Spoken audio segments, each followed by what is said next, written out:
Vamos a otro sombrero que usted tiene desde hace un tiempo.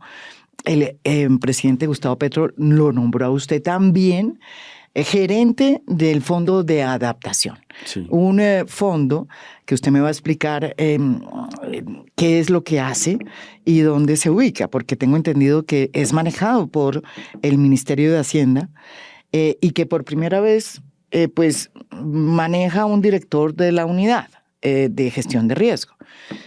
El fondo, tengo entendido, el Fondo de Adaptación tiene cerca de 1 billón de pesos. ¿Qué es lo que está pasando con ese 1 billón de pesos y cómo es que se ha utilizado también este fondo? Sí, yo tengo esos 2 sombreros y tengo 2 oficinas. Mira, tiene 2 oficinas para que vean oficinas. esto. Y eso es como... La casa grande raro. y la casa chica, ¿no? ¿La casa grande es la de 1 billón de pesos? La casa grande es la ONGR y la casa chica es el fondo. Y el fondo es más tranquilo, es una entidad muy técnica. Y es una entidad que el presidente me pidió fusionar con la ONGR. ¿Por qué? Esa es una decisión que él tomó.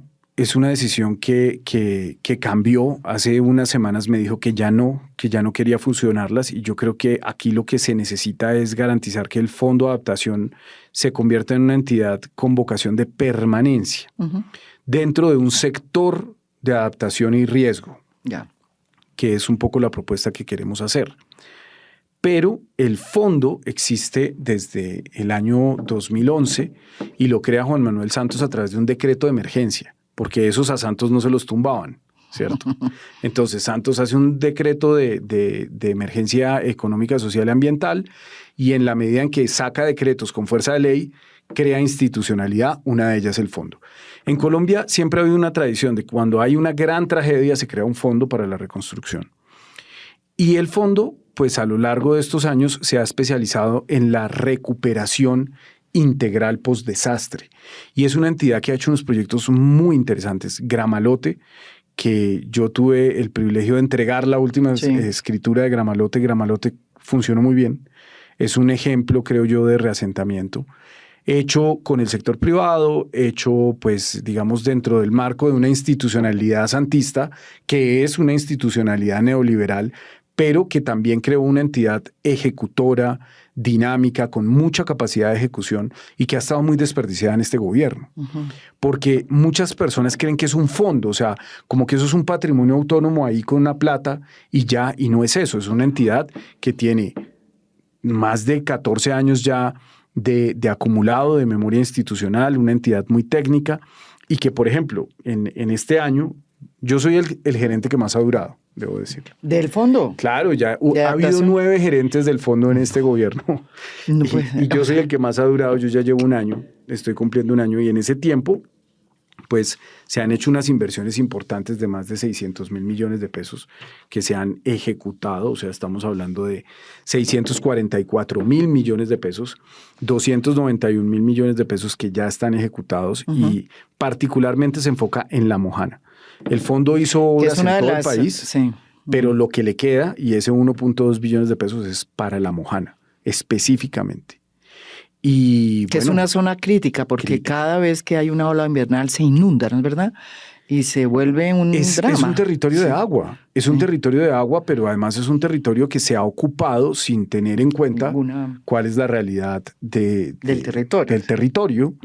Y eso luego empieza a generar, pues, que cada vez que suben las aguas, la gente pierde sus enseres, la gente pierde sus cultivos. El ordenamiento territorial ahí es muy difícil. El fondo del problema del riesgo en Colombia está en el ordenamiento territorial. Y para cambiar eso habría que cambiar la misma Constitución. Nosotros hoy estamos hablando, por ejemplo, el presidente me dijo fusiónelas. Y me dijo, quiero que la UNGRD pase a ser una dependencia del Fondo de Adaptación. Eso no se puede. Eso no se puede sin pasar por el Congreso. Claro. Si no pasa lo de los pasaportes. Sí, no se puede. O sea, simplemente no se puede. No sería viable una fusión por absorción ahí porque la UNGRD tiene unas funciones regladas por la ley 1523, es la cabeza de un sistema nacional. Bueno, en fin, es la cabeza del sistema nacional de desastres. Sí, es la cabeza. Entonces, para pasarle las funciones de una a la otra, habría que ir al Congreso. Y eso no se puede ya. Se puede, ¿Se nos cree? queda un año, sí, y de hecho yo creo que este es un tema que podría construir un consenso. Ya. Y podría construir un consenso además porque nosotros nos vamos en un año. Puede que yo me vaya antes, ¿no? Si sigo trinando así probablemente muy rápido. Bueno, eso lo dice usted, ojalá que no. Sí. Pero nosotros nos vamos en un año y el problema de la UNGRD no hay nadie que lo pueda arreglar en un año. Tenemos pasivos de 5 billones de pesos, tenemos un problema reputacional gigantesco y el fondo, por ejemplo, en este momento está muy cerca. Nosotros en estos días anunciamos una buena noticia, que es la contratación de la ingeniería básica de ese proyecto de La Mojana. Cuando yo llegué al fondo, había un proyecto que estaban dando y que se cayó. Se cayó por unos presuntos favorecimientos a unos contratistas. Tuvimos que volver a empezar, pero el fondo tiene la gente, tiene las capacidades técnicas y ahí mismo in-house estamos haciendo la factibilidad.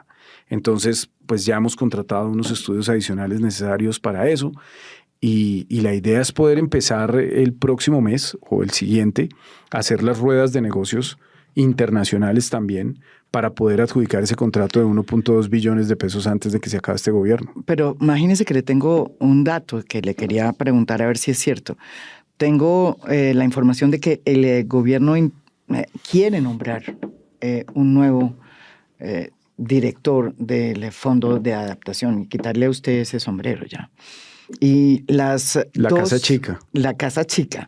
Y la mala noticia es que las dos hojas que han intentado subir al sistema del SECOP son dos hojas que son, pues, tienen su tinte politiquero, no son técnicos. ¿Cuáles han sido y por qué una de ellas tendría que ver con Daniel Quintero? La primera, pues se dijo en medios, este tipo de cosas son difíciles de probar, porque son en últimas rumores. Se dice que era del Partido Conservador, Catherine Rojas, que era una contratista que había estado en el gobierno Santos y había regresado nuevamente en este gobierno. Una contratista pues realmente muy, muy difícil de entender cómo, de dónde sale una contratista a terminar al frente de 1.2 billones de pesos en un momento justamente como este, donde empieza el año electoral. Y además el Fondo de Adaptación, debo decirlo, es una bolsa burocrática bien importante. Yo soy político y no me avergüenzo de serlo, pero yo no soy un político de estructuras, yo no tengo ningún tipo de transacción. Si un día me vuelvo a lanzar a algo, la gente verá si vota por mí o no, pero yo no construyo una estructura política. Pero no pasa eso con el Partido Conservador, con el Partido Liberal, pues donde los cargos se convierten en votos. Entonces, el Fondo de Adaptación es una entidad que tiene hoy 80 vacantes. 80 vacantes, ¿no? 80 vacantes. Un feudo burocrático y muy bueno para, 80 vacantes, además con unos salarios, pues, muy buenos comparados con el promedio de la contratación. Y tener acceso a eso en plena año electoral es también... Así es. Un regalo importantísimo. Es una joya de la corona. Es una joya, sí, es una joya. El otro nombre que ha salido a colación, ¿quién es? Es el señor para ser Londoño, el gerente de ese fondo de adaptación. Que fue gerente de proyectos estratégicos de Daniel Quintero. O sea, él trabajó en la alcaldía de Daniel Quintero, pero aparte de eso es sobrino de Berenice Bedoya, la senadora de ASI, que tengo entendido es presidenta de la ASI también. Comisión séptima de las que hundió la reforma laboral, enemiga del gobierno, y uno dice, pues bueno, ¿qué sentido tiene darle a una enemiga del gobierno esa joya de la corona? Pues no tiene ningún sentido. Esas hojas de vida se publicaron y como se publicaron se bajaron, pero por supuesto que hicieron mucho ruido y estando yo al frente del fondo es muy complejo que se haga ese ruido porque no es fácil conducir una entidad y pues aunque yo he sido el gerente que más ha durado, han pasado 9 gerentes. Y se han avanzado cosas. Vea, en este año que yo he estado al frente de la gerencia... Sí, lo que es absurdo es que lo vayan a reemplazar a usted cuando han avanzado cosas. Sí, han avanzado y el proyecto de La Mojana final, esta es la única oportunidad de contratarlo. O sea... Que ha sido una de las cosas que más ha pedido el propio presidente Gustavo Petro. El presidente ha insistido en La Mojana y si no se contrata esta esta recuperación de las dinámicas hídricas, este 1.2 billones de pesos, que yo realmente espero que se contrate con una empresa lo suficientemente grande y seria para que este proyecto quede, pues eso ya no lo va a ver este gobierno, no lo va a inaugurar este gobierno, pero tiene que dejarlo contratado este gobierno. Estamos contrarreloj. Cualquier demora en la ejecución de estos estudios que estamos haciendo, que ya son la ingeniería básica, cualquier demora en esto va a hacer que no alcancemos a contratarlo. Entonces, cambiar la dirección, pues es obviamente problemático, claro. Pero hay otras cosas que se han hecho. Estamos anunciando también esta semana un convenio con el Invías por 72 mil millones de pesos para reconstruir 200 vías rurales. Y eso va sumando. 200 vías rurales en La Mojana son algo. Y aquí se han hecho inversiones en los 11 municipios de La Mojana que están mejorando la vida de las personas en un territorio tan olvidado y tan rico como es La Mojana. Y el temor, usted me dirá si yo estoy equivocada, el temor es que si no se hacen rápido estas obras, pues entre la segunda ola invernal, y eso también puede afectar aún más la calidad de vida de la gente que vive. Esas obras son de más largo plazo, esos son intervenciones que uno podría calificar de, pues en el mundo no hay nada definitivo, pero sí de intervenciones permanentes, porque el río Cauca ha perdido su cauce natural. Eso es producto de infinidad de diques que se han venido construyendo en los últimos 60, 70 años, y hacer un proyecto sistémico, por ejemplo, Caregato, que es el mayor dolor de cabeza de la UNGRE. Que se Caregato no es una sola cosa. Si usted cierra Caregato, se vuelve a romper por otra parte. Si usted cierra Caregato, se inundan las ciudades aguas abajo. Y pues usted cierra Caregato y se rompe por el otro lado, pero el agua del río Cauca viene contaminada con mercurio, con metales pesados, con cadmio, con lo que usted quiera. Entonces, esto es un asunto muy dramático que requiere de una inversión gigantesca del Estado. Este 1.2 billones de pesos es una cuota inicial de la inversión que tiene que hacer el Estado en La Mojana. Tiene que combatir la minería ilegal que sedimenta el río, que lo afecta. Hidroituango tuvo un impacto muy grande en la dinámica de ese río, más allá de, pues el otro día el presidente decía que yo estaba embelesado con Hidroituango. No, pues yo creo que Hidroituango es un proyecto que ya se hizo y que no hay nada que hacer. Usted no puede desmontar una planta que va a producir el 20% de la energía del país cuando se han invertido 22 billones de pesos de todos los colombianos ahí, porque es que esto no es un país federal, ¿cierto? Esto es una república unitaria y EPM es de todos los colombianos. Y pues no tendría ningún sentido desbaratar ese proyecto, pero lo cierto es que sí tuvo un impacto sobre la dinámica natural del río. Es imposible no tenerlo un proyecto de esa escala. Entonces, la deuda con La Mojana es gigantesca y si no se contrata este proyecto pues el próximo gobierno, las elecciones son un tiro al aire. No sabemos aquí quién va a ganar. Esto es una enorme incertidumbre. Lo que quería hacer el gobierno anterior con este proyecto, esto es un proyecto que es una mejora del proyecto que dejó el gobierno Duque. Pero los recursos vienen desde antes.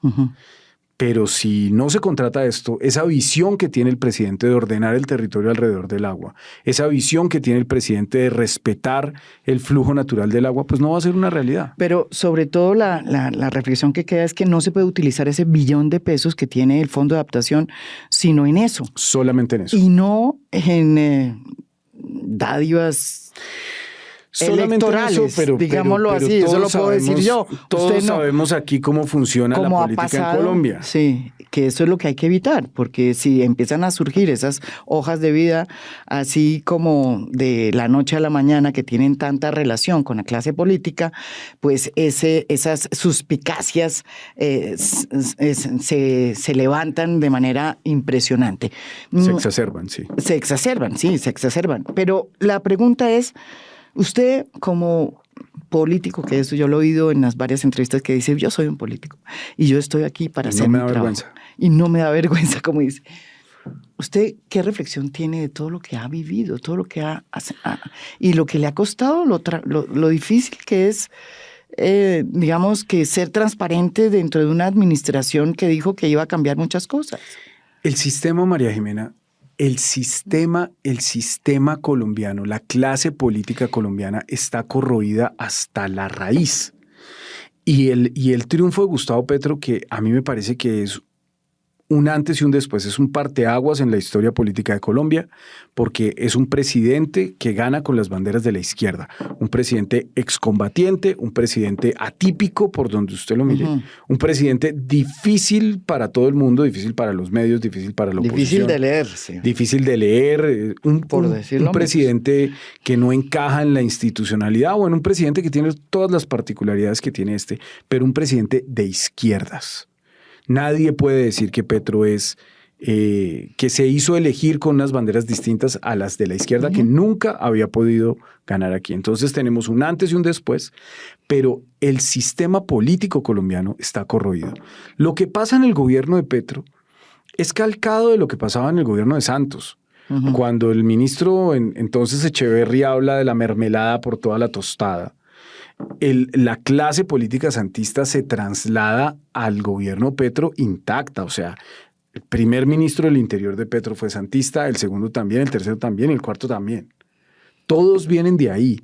Hay una alianza y hay una manera en que se relaciona el gobierno del Ejecutivo con el Legislativo que es perversa, que es transaccional, que abre la puerta a todo tipo de corrupción, lo que pasó con la UNGRD. Pero Carlos, uno se puede decir que solamente los corruptos son de los partidos tradicionales, yo no creo.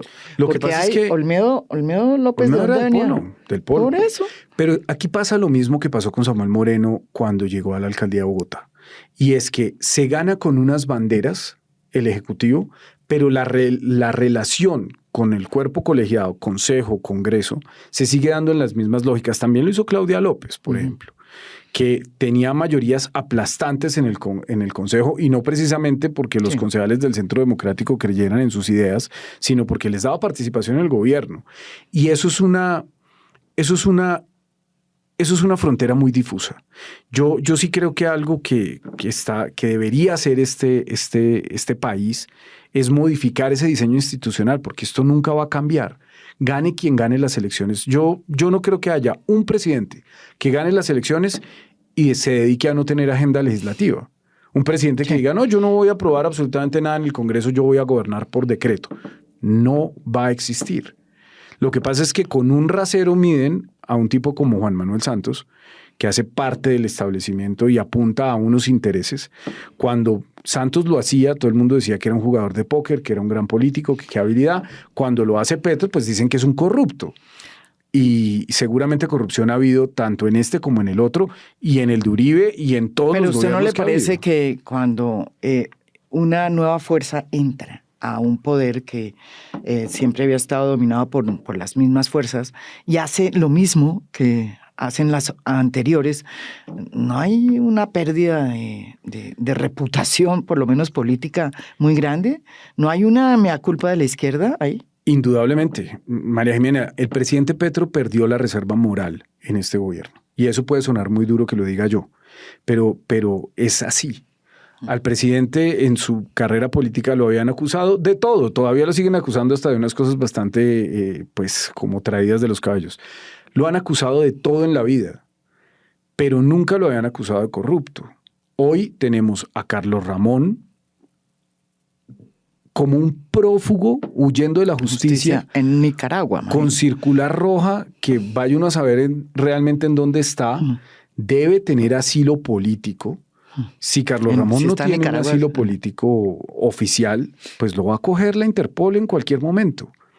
Entonces, yo sí creo que esto es muy grave, porque sí, el presidente Petro está pagando un precio político demasiado alto por hacer algo que se había hecho tradicionalmente en Colombia, y es establecer alianzas políticas. Pero hay algo que es claro, y es que nosotros no ganamos solos. El presidente ganó porque tiene un gran capital político y todo lo demás, pero los 5 centavos para el peso los puso el santismo y el liberalismo. Y hoy, pues, a lo que apunta el presidente con su discurso es a construir nuevamente un frente amplio, que es reorganizar a esos mismos sectores para darle continuidad a su proyecto, muy probablemente en cabeza de alguien que no sea petrista. ¿Como Daniel Quintero? Pues toco madera, Yo no puedo hablar de política, María Jimena, mientras esté en este cargo, pero el análisis sobre la pérdida de esa reserva moral es indiscutiblemente muy grave, pero a pesar de la gravedad de eso, el presidente sigue manteniendo cerca del 40% de favorabilidad. Uh-huh. Imagínese si este gobierno hubiera salido bien. Una pregunta, ¿usted no le da temor o será esa la palabra, el adjetivo, de que diciendo todo lo que dice y teniendo digamos, la valentía de decir, mire, es que aquí se han cometido errores, no termine usted siendo igualmente desplazado como ha sucedido con otros funcionarios e incluso políticos de izquierda que ya no pertenecen al Olimpo petrista? Yo nunca he estado en el Olimpo del presidente. Yo al presidente lo quiero, lo respeto, le tengo gratitud y se la tendré. Yo y se lo digo en estos micrófonos y aquí queda grabado, cuando yo salga del gobierno, bien sea porque se acabe el gobierno, porque me pidan la renuncia o porque simplemente ya no aguante más y renuncie, yo no voy a salir a despotricar del presidente. Yo creo que el presidente es alguien que cambió para bien la historia del país y de las izquierdas, más allá de sus errores, que los ha cometido como los comete cualquier político, pero aquí hay un proyecto colectivo que va mucho más allá del presidente. Por eso es que es tan grave cuando hay tantos lambones, ¿no? que su única razón de existir es complacer al presidente. El presidente es muy importante, tiene mucho que decir aún en la política. No, y tiene 40%, como dice usted, 40%, a pesar de todo lo que... Pero el 7 de agosto se va.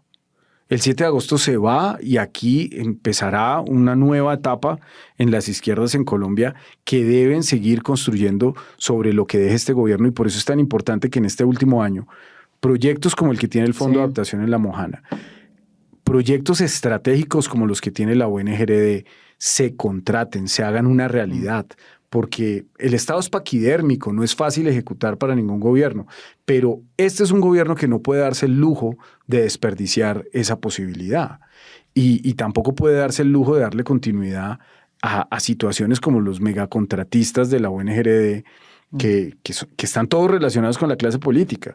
Se habla, por ejemplo, otro de los que trae aquí son los Díaz-Granados del Magdalena. Ah, sí, usted lo tenía ahí ese contrato. Claro, sacaron 500.000 millones de pesos en contratos, es cerca de $500 millones de pesos en contratos. La diferencia es que los Díaz-Granados sí hacen las obras, pero en una entidad que contrata a dedo, ¿cómo así que unos contratistas directamente relacionados con el poder político se comen 500.000 millones de pesos? Eso no tiene justificación.